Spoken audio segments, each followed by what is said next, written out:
మంచి పుస్తకం చెప్పండి బ్రదర్. యువతలో పుస్తక పఠనంపై పెరుగుతున్న ఆసక్తి. పూర్తి వివరాలకు చదవండి రేపటి సాక్షి హైదరాబాద్ ఎడిషన్. రైతులు కార్మికుల సమస్యలు పరిష్కరించాలని కోరుతూ ఏలూరులో వివిధ ప్రజా సంఘాల నాయకులు మహాధర్నా చేపట్టారు. ఏలూరు ఫైర్ స్టేషన్ నుండి కలెక్టరేట్ వరకు భారీ ర్యాలీ నిర్వహించారు. కేంద్ర రాష్ట్ర ప్రభుత్వాలు బూటకపు హామీలతో రైతులు కార్మికులను మోసం చేస్తున్నాయని ఆగ్రహం వ్యక్తం చేశారు. అన్నదాత సుఖీభవ పేరుతో పెట్టుబడి సాయం 20,000 ఇస్తామని మోసం చేశారని, కనీసం మద్దతు ధర కూడా కల్పించడం లేదని మండిపడ్డారు. అందువల్ల కేంద్ర ప్రభుత్వం అనుసరిస్తున్నటువంటి రాష్ట్ర సమితి తరఫున నేను విప్లవాభినందనాలు తెలియజేస్తూ మరింత సమాచారం మా ప్రతినిధి రాజు ఏలూరు ధర్నా చౌక్ నుంచి అందిస్తారు. కేంద్ర రాష్ట్ర ప్రభుత్వాలు అనుసరిస్తున్నటువంటి విధానాలకు వ్యతిరేకంగా కూడా రైతు సంఘాలు మరియు కార్మిక సంఘాలు కూడా కలెక్టరేట్ వద్ద భారీ ధర్నా చేపట్టారు. దీనికి సంబంధించి రెండు సంఘాల నాయకులు ఉన్నారు, వీరితో మాట్లాడించే ప్రయత్నం కూడా చేద్దాం. సార్ చెప్పండి, ప్రధానంగా మీ డిమాండ్స్ ఏంటి అసలు? ఈరోజు ఢిల్లీలో రైతులు పెద్ద ఎత్తున 2020లో పోరాటం చేశారు. ఆ రోజు కేంద్ర మోడీ ప్రభుత్వం తీసుకొచ్చిన 3 వ్యవసాయ నల్ల చట్టాలకు వ్యతిరేకంగా పోరాటం చేసి విజయం సాధించిన పరిస్థితి ఉన్నది. అయితే ఆ చట్టాలు అయితే రద్దు చేశారు, కానీ ఆ చట్టాలు రద్దు చేసిన సందర్భంగా మోడీ ప్రభుత్వం రైతాంగానికి లిఖితపూర్వకంగా హామీ ఇచ్చింది. అంటే మేము మద్దతు ధరల గ్యారంటీ చట్టం తీసుకొస్తామని చెప్పారు. మరి ఇంతవరకు ఆ చట్టం తీసుకొచ్చిన పరిస్థితి కనబడట్లేదు. కమిటీ వేసి మాత్రం చేతులు దులుపుకున్న పరిస్థితి ఉన్నది. ఇవాళ రైతులు కష్టపడి పంటలు పండిస్తూ ఉన్నారు. ఆ పంటలకి కనీస ధరలు అందక నష్టపోతూ ఉన్నారు.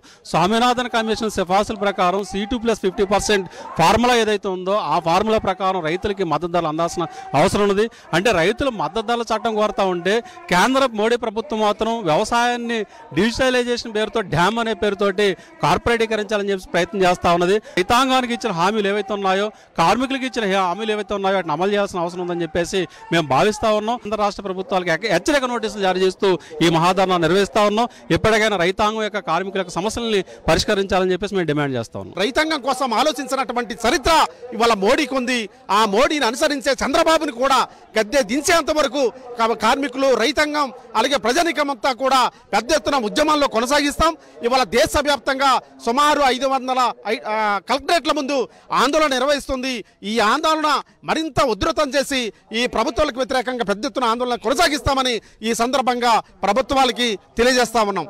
దేశవ్యాప్తంగా ఉద్యమం ఉధృతం దాల్చినటువంటి సందర్భంలో చివరికి రైతాంగ ఉద్యమానికి తల ఒగ్గినటువంటి మోడీ గవర్నమెంటు ఆ రోజు 3 చట్టాలను రద్దు చేస్తూ అనేక హామీలు కూడా ఇవ్వటం అనేది జరిగింది.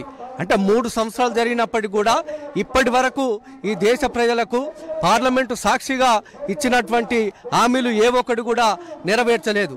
అందుకని వాళ్ళ ఇచ్చినటువంటి హామీలను అమలు చేయాలి. అదేవిధంగా భారతదేశంలో రైతులు, కౌలు రైతులు అనేక వర్గాలు ఎదుర్కొంటున్నటువంటి అనేక సమస్యల నుండి పరిష్కారం కోసం ఈ యొక్క మోడీ గారికి మహా హెచ్చరిక అనే కార్యక్రమం పేరుతోటి ఇవాళ ఈరోజు దేశవ్యాప్తంగా సుమారుగా 500 కలెక్టరేట్ల ముందు ఈ ధర్నాలు జరుగుతూ ఉన్నాయి. రాష్ట్రంలో చూసుకుంటే పరిస్థితి అన్నదాత సుఖీభవ అన్నట్టు తరహాలో చూసుకునే పథకాలు తీసుకొస్తున్నారు. అసలు రైతుకి సంబంధించి అసలు పథకమే లేదు, పెట్టుబడి సాయం లేదు. ఏం చూస్తారు?